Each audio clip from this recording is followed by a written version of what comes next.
Yeah, so working at a company like Amazon is very, very challenging, as you can imagine.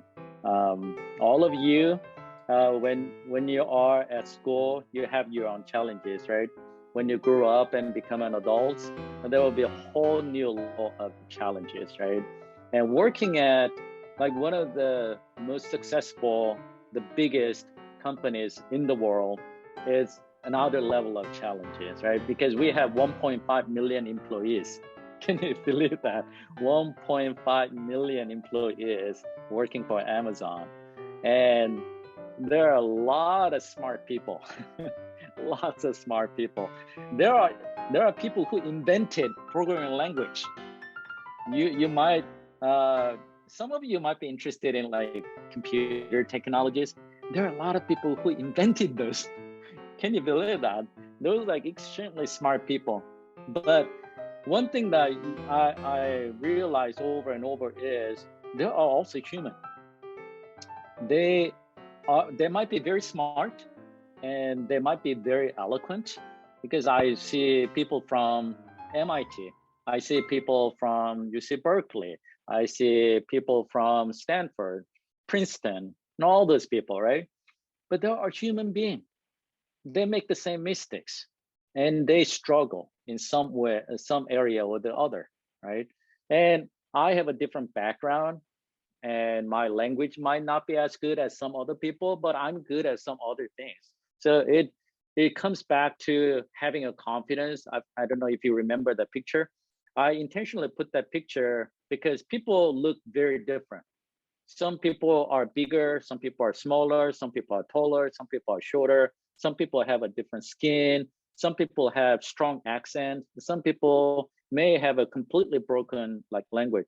But you can have confidence no matter what, right? So that confidence really helped me to overcome a lot of those obstacles and just say what I had to say, like in big meeting setting, like in front of like vice president and all the directors, like very, very intimidating meetings, right? But I am there for a reason and I'm hired for a reason. So just having that identity, like I am playing a small role. So why do I have to feel like intimidated? Why do I have to feel like, nervous about this situation? I can contribute something, right? The small thing that you can contribute, I think that really helped me to overcome a lot of those fears and challenges. And yeah, I mean that became my foundation. And also, second thing, I also talk about Genesis, but also another thing is like I keep praying because I feel I'm not perfect always, and I feel I don't have enough knowledge. So I have to ask God to help me all the time. So every time when I attend a very difficult meetings or challenging meetings, and I pray that God would help me. And I think that's another way that we can overcome fear and thriving and even being very successful at such a challenging company.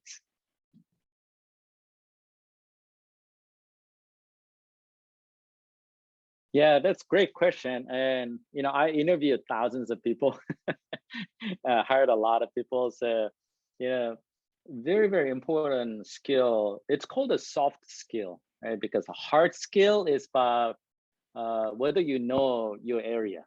Like if you are becoming a singer, then you should know how to sing properly, right?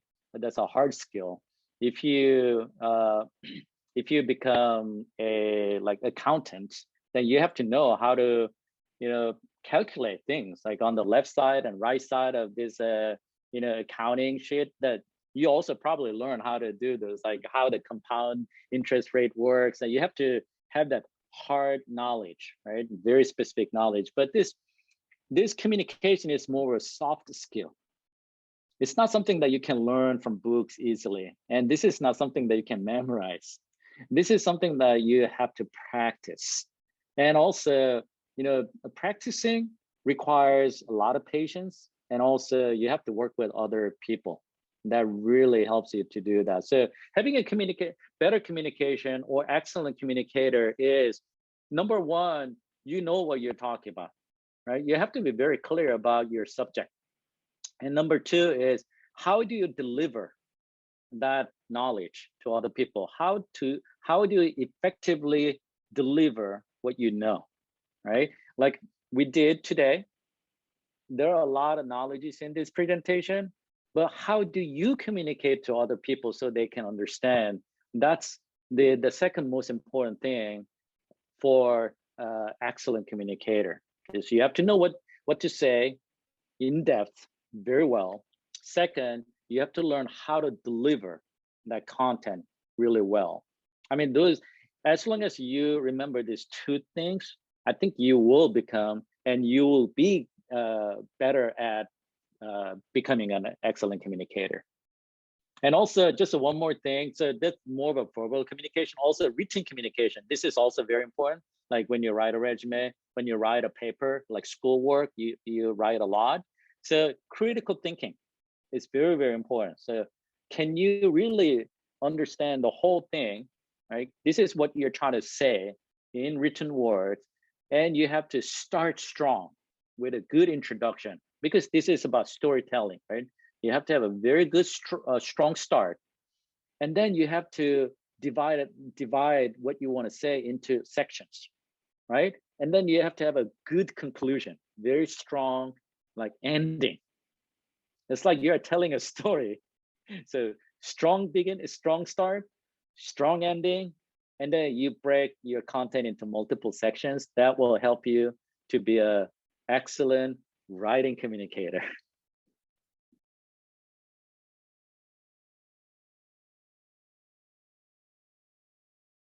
And that's very common thing. Like, no matter where you are, no matter what age you are, and no matter what situation you are, I think you will always have those difficult people, or difficult people that you can communicate. I mean, difficulty in communicating with. I think this is a guarantee. So I'll be very surprised if you don't see those people around you all the time. So I think that what matters to you is, what do you do? Like when you're talking with those people who either not listening to you, or who shows some attitude, right? Some people show attitude, like when you're speaking. So I think that what one of the things that we talked about today is like empathy. Empathy is not only for those who show like some sadness or some difficult situations, but I think empathy is also, I understand why people are mad or why people are more aggressive, because either it's because of their personality. They have an aggressive personality. Some people have passive aggressive personality, meaning they don't talk in front of you, but they talk a lot of bad things behind your back, right? Because they're not feeling free to talk in front of you, but they say bad things, right?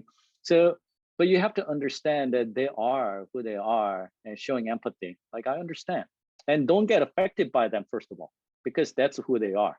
They are not trying to harm you, right? So understand, accept, and showing empathy, and just having the right expectation. You are not going to be in a perfect situation ever.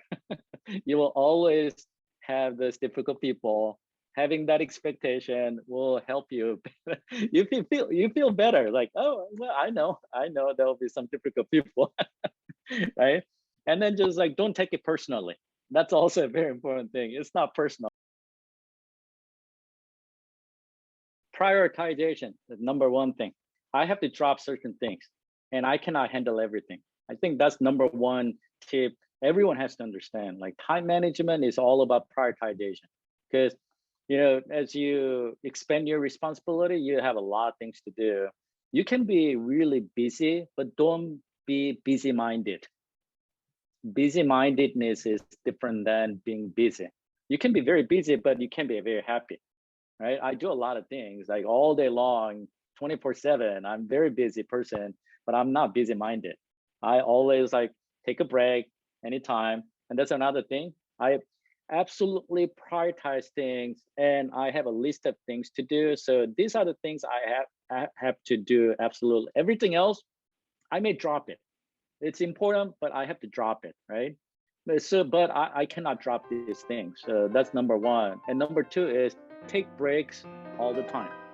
Like, don't wait until you go to bed and you're taking a break. But I'm taking breaks like, every hour and every 30 minutes. I just, stand up and do something. At least like I go downstairs and, playing with my dogs. Or sometimes I just go out in the backyard, just like looking at the sky. Just a very simple things that really help you to get refreshed, and you come back and you do your work, and you're very effective. Number three, sleep a lot.